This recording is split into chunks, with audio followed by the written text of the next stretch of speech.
All right, let's take a look at chapter 11, which really picks up from where chapter 10 left off. Where chapter 10 we looked at communication, we looked at the dynamics of interpersonal relationships, and what we're going to do right now is take a look at close relationships and how people communicate in these relationships. And we're going to look at three kinds: friends, families, and romantic relationships.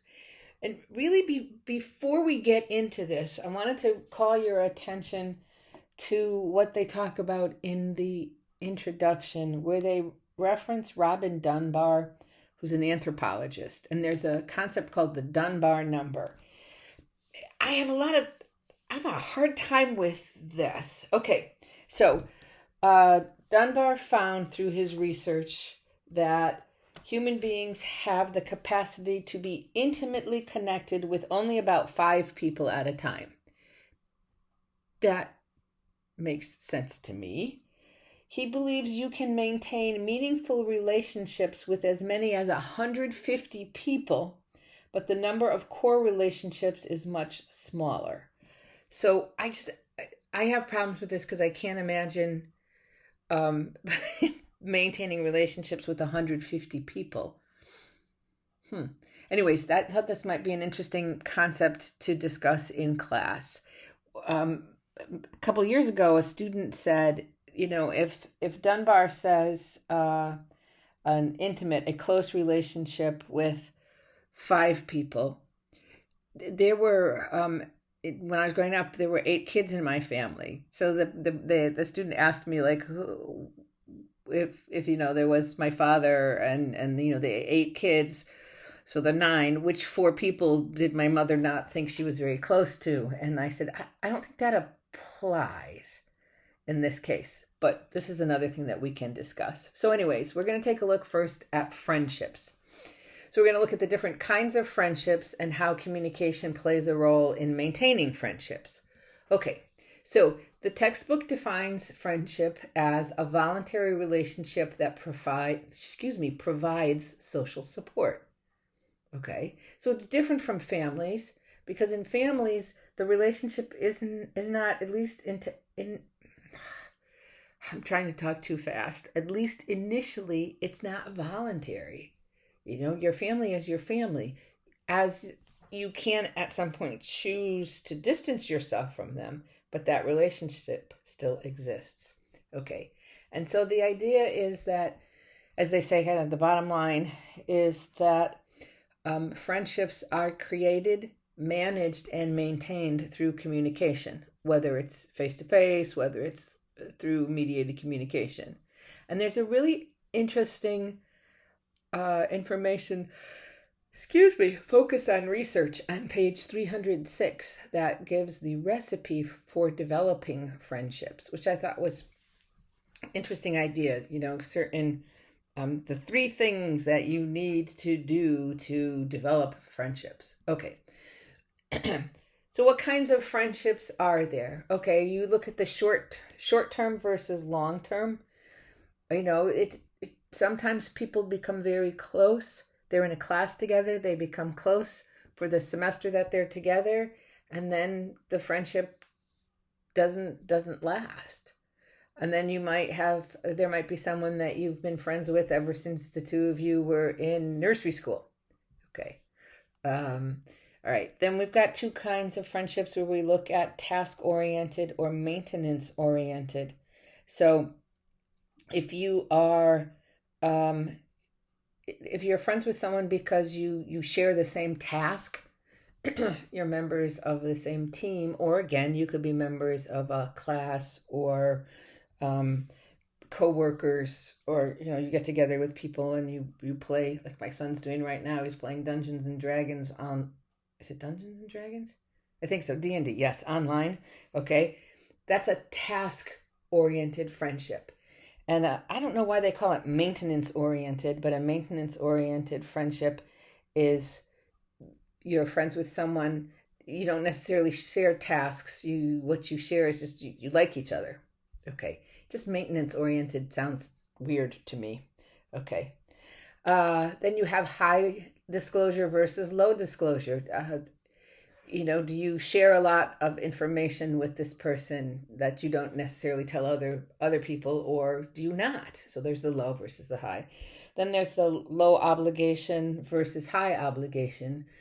Do you have friends for whom you would do just about anything? As my sister used to say, I don't know where she came up with this. Like, a true friend is someone that you could call at 2 a.m. and say, I need 100 pounds of bananas delivered to New Haven within the hour, and you would go out and buy those bananas. I don't think it was 100 pounds. I think it was more like 20 pounds. And I thought, yeah, I'll just Venmo you the money. Go ahead and go do it. I guess that might be low obligation. All right. And then you've got the friends who you see frequently, or you're in contact with them frequently, or ones that you're in contact with infrequently. And I think this makes sense if you can think about an actual person that applies in each of these scenarios. That kind of makes it a lot more sense. Okay, so the next section on friendships, gender, and communication. To me, it seems like they've spent a lot of time talking primarily about heterosexual friendships. Okay, I'm not sure. We could talk about this in class. Okay. What they have found is generally the first friends we make are with people who are of the same sex that we are. Okay. Usually. All right. So then there are scholars who, this big thing that keeps coming up. We talked about this in chapter 6 when we talked about language. Do men and women speak different languages? Well, there's research. I probably shouldn't have said older versus newer, but there is research which suggests that communication, that men communicate with their men friends differently than women communicate with their women friends. And they said, for example, what is this? That men get together and have shoulder-to-shoulder relationships, sitting next to each other at a sporting event or at a bar, and women are more apt to have face-to-face relationships, sitting across the table, drinking coffee, something like that, which I think Hollywood has certainly portrayed it that way. Is it really the way it is? I'm not sure. But what they say is frequently that when two men who are friends get into they have a conflict, they can become verbally aggressive, where I liked this one. Female friends are more likely to sabotage other close relationships that threaten the friendship. Okay. So there are researchers that focus more on differences. And then they say contemporary research suggests that gender differences may have been overstated in earlier studies, or perhaps norms have changed. So, this is, I don't know, something we can discuss, or I don't know, where I am right now, I'm thinking, does it really matter? Oof. I mean, communication is fascinating and we should understand it, but I don't know if it's good use of our time to really look into, men friends communicate this way and female friends communicate this way. All right. The next slide looks at cross-sex friendships, where we talk about men and women being friends with each other. And there are definite benefits to this. And they talk about a concept called the work spouse. So, all right, scholars created this definition: a special platonic friendship with a work colleague characterized by a close emotional bond, high levels of disclosure and support, and mutual trust, honesty, loyalty, and respect. Okay, the key word there is platonic. There's no romance involved. So, and then they, as the text says, already, the problem is this blurs the personal professional borders. Okay, so imagine that there are two people who are working together and they have this close friendship, and then one of them becomes the supervisor of the other person. How can that impact their friendship? And it's very important to have clear communication. Okay, so one issue, not just with the work spouse, but in general, with cross-sex friendships, as they say for heterosexual, it provides challenges with the potential for romance. So I don't know why they didn't say this in the first section. With same-sex friendships, I would say for homosexual, a lesbian, homosexual, the same-sex friendships could present challenges with potential for romance, and so these four would apply. So there's the mutual romance, where both of the people in the friendship want the friendship to turn romantic. There's strictly platonic. Both of the people are not interested in the friendship turning into anything more romantic. There's the desires romance, where one partner wants the romance but is afraid that the other person doesn't. And then the rejects romance is one partner does not want romance but thinks the friend does. Okay, so obviously the first two are great because both of the people want the same thing. The second two can become problematic, which is something to think about. And I forgot to put it on the slide. There's a video that I've uploaded, another one from Soul Pancake, called "Can Heterosexual Men and Women Be Just Friends?" And that'd be an interesting thing to discuss.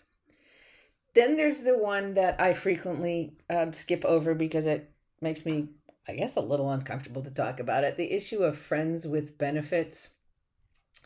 That says, it's somewhere between friendship and romance, is the idea that they are friends who have sex. The second point, I always read this and I go, well, of course, men and women are equally likely to be in a friends with benefit relationship. Okay. Yeah. Anyways, it's just, that doesn't necessarily make a lot of sense to me. So, frequently what happens is, in this relationship, we get, it is similar to the desires romance. There's one person in the relationship who really does not want it to be a friendship, but really wants it to be a romantic relationship. But frequently, one of the hallmarks of this kind of a relationship is these people don't discuss their relational status. They just kind of leave it aside. Okay. And I think I've been saying over and over again, when we don't talk about things, when we assume that the other person is on the same page with us, that leads into all kinds of issues. Okay. The last point in this section on friendships, gender, and communication has to do with the idea of gender considerations. So they say, maybe in a sense when we say men and women, that's too broad a term. We should think of the sex role. So you have, and I think this is kind of oversimplified, but you have masculine men and more feminine men. You have masculine women and feminine women. So that you have a friendship between a man and a woman, and they say a friendship between a masculine male and a feminine female might be very different than a friendship between a masculine female and a feminine male. Okay. All right. I mean, again, I'm here like, okay. And then sexual orientation is another sexual orientation. Did I say that right? Is another factor that shapes friendship. So, I think this is interesting. One category that has received a good deal of attention is between gay men and straight women, and the idea that the women value the friendship with these men because they say they share interests. The potential for romantic complications is small or non-existent. The women feel more attractive than they do around straight men. Okay. Gay men and straight women also trust romantic advice from each other more than from other sources. Okay, I like this. It appears that sexual attraction or the lack thereof is an important consideration in successful friendships. Okay, so, it's not the last section. I always forget this one. I don't know why. This page looks at several factors, different things that we communicate if it is a successful friendship. I'm curious if you think that any of these are more important than any of the other ones. You can read. I don't need to read these all. And to me, these make a lot of sense.